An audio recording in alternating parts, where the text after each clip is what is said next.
In the cover page, we see Chapter 1112, Hard Aspect Asterisk. Oni Child Yamato and the Holy Inori Shrine Pilgrimage Volume 3. Consider this parting gift payment for a favor I must ask of you. T/N. In astrology, an aspect refers to the angles formed by planets in relation to be each other on a birth chart or horoscope wheel. Oda Eiichiro. The Marines shouts. The Mark III Pacifista have all been incapacitated. Don't let up. Keep firing. We can't let Emperor Straw Hat's crew escape. We see if the pacifista is ready to attack, but suddenly he is defeated. One of the 5 elders, Nestero, says it'll be a disaster if Jewelry Bonnie gets away. She is no more than a little 12-year-old girl. He continues, and you gave her the power to eradicate entire nations. Your defiance is as foolish as it is insolent, Vegapunk. The Iron Giants say, yeah, some scary-looking guys just arrived. Let's hurry back to the ship. We see Marine ships are targeting the Elbaf's ship. The Marines shouts, stop them from setting sail. Target the ship from Elbaf and sink it. Get to the north, eastern front on the double. Bonnie says to the giant, hey, giants. Take care of my dad. He replies, you bet.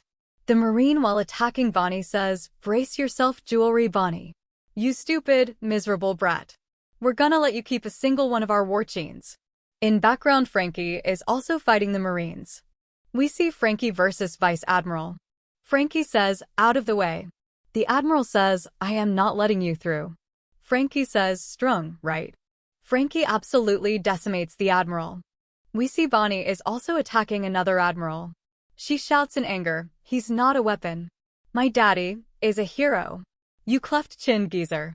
While from behind, the giant says, this is hard to watch. Stop it. We are again in Labo Stratum. Shaka says to Vegapunk, aren't you going to drink that Vega coffee of yours? Vegapunk replies, don't tease me, Shaka, duh, it's too hot. You know my tongue's as sensitive as a cat's. York says, there's no doubt this is where it was filmed, but Bazin, one of elders, says, there's only 4 minutes left now, Stella. York says, this is definitely the same room. We see Bazin is destroying everything in the room. York says, wait a second. Don't do anything crazy. Bazin replies, Stella, there's not enough time. York replies, see. You didn't stop diddly squat. In the background we listen, but we can cool the coffee down if we use a thermoelectric device. To alternate the dash. York continues, if I were Stella, I'd have made sure the broadcast snail was well hidden. Bazin says, then I shall continue until the entire lab is vaporized. York says, that'd be a mistake. The second floor of Building BIS dedicated to weapons development. And the first floor houses the power station. Not only that, but the third floor of Building C stores a number of high-pressure gas cylinders. If you damage any of those, the resulting explosion will blow Punk Records to smithereens. Bazin says, then think of a solution. You satellites all share an identical thought process. Correct? Of course, I know exactly how to stop this. Besides, we don't want to rack up any more sins. Our relationship is already troubled enough. Bazin is shocked. She says, I sense the voice of a small life form above. Bazin says, you mean from Punk Records? Don't tell me he hid the snail there? She says, it'll be one of the broadcast snails we recently finished developing. They're shaped like this, with a sort of triangular shell. Bazin asks, where's the entrance? Stussy says, what a relief, it's gone. Guess IT wasn't interested in US. Kaku says, humph. The feeling is mutual. What in the blue blazes was that monster? Stussy replies, going off of what we overheard, I think it's one of the 5 elders. Kaku says, go figure. What a repulsive transformation. Kaku asks, so, why are you still here? Did your new pals leave you high and dry? I'd be downright heartbroken if IT weren't for your own recent double-cross. She replies, I decided to stay of my own volition. Someone needed to be here to carry out this final mission. Hang on, we're just gonna leave Stussy behind. There's no helpin'. It's that darn barrier has to be lowered the instant the ship attempts its big escape. Edison says, and mind you, the Frontier Dome can only be disarmed from the command tower. The lady wanted to do it herself. Nami replies, we can only respect that and show our gratitude by getting out of here alive. Of course. We won't waste this chance to escape, but Robin says, the thing is, how are we meant to cover the distance that Vega Force 01 was originally going to fly US? Edison says, that's the real head-scratcher here, Nico Robin. According to my calculations and all conventional wisdom, we're 100% guaranteed to crash and burn. They react by saying, seriously? Usopp says, guys, I've finished loading the coup de burst. We can take off toward the sea the second Zoro and the others get on board. If we don't make it, we'll have to improvise and rely on everyone's powers. Let's give it our all. Edison says, ahahaha wowie. This sure is a rowdy crew. They say miracles happen, cause guts triumph over all, and love that theory. Even if I am a scientist. We see suddenly Edison is climbing out of the barrier.